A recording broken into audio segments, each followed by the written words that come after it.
بالصلاة على النبي كده الزمالك بيسدد فوق ال4 مليون دولار مرة واحدة، بسم الله ما شاء الله. ما تعرفش في 200 مليون جنيه كده اتدفعوا كاش، امتى وازاي وفين ما تعرفش. بس يعني مبروك لنادي الزمالك اللي خلاص خد الرخصة وهيشارك في دوري أبطال أفريقيا. فيعني طبعا إنجاز تاريخي لنادي الزمالك إن هو يشارك في دوري أبطال أفريقيا. والصراحة أنا ما كنتش بقى باخد بكلام إن الرخصة ومش الرخصة وهيتحرموا وهنخش بدلهم، الكلام ده كله بالنسبة لي كان هلس وهاكس كله.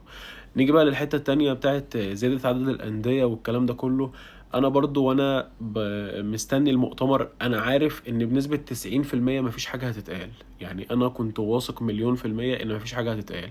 وبيقول لك بقى إيه، في اجتماع يوم الأحد الجاي وهيبقى في المغرب وهيناقشوا ومش هيناقشوا. برضو مش متعشم بجنيه.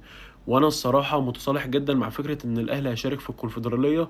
وده الصراحه اللي اللعيبه اللي عملوه الموسم اللي فات ده اللي يستحقوه. ده الحصاد بتاع الموسم اللي فات، ان انت لازم تشارك في الكونفدرالية، ولازم اللعيبة تعرف ان ده اللي هم يستحقوه بناء على اداء الموسم اللي فات. انا طبعا كواحد اهلاوي نفسي طبعا ان احنا نشارك في دوري ابطال افريقيا، ولكن انا مش عايز اتعشم 1% ان احنا هنشارك في دوري ابطال افريقيا وهنشارك في الكونفدرالية.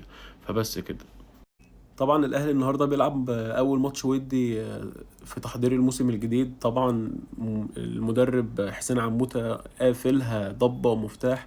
متخيل ان هو بقاله دلوقتي داخل على اسبوع في تدريبات مفيش صورة واحدة بس لاي لاعب نزلت على السوشيال ميديا. فدي حاجة تبين لك ان هو شخصيته قوية، وان شاء الله باذن الله مستبشر بيه خير جدا، وباذن الله هيبقى موسم ناجح معاه ان شاء الله. واتمنى بقى يكمل 3 4 سنين لو هينجح في اول موسم باذن الله.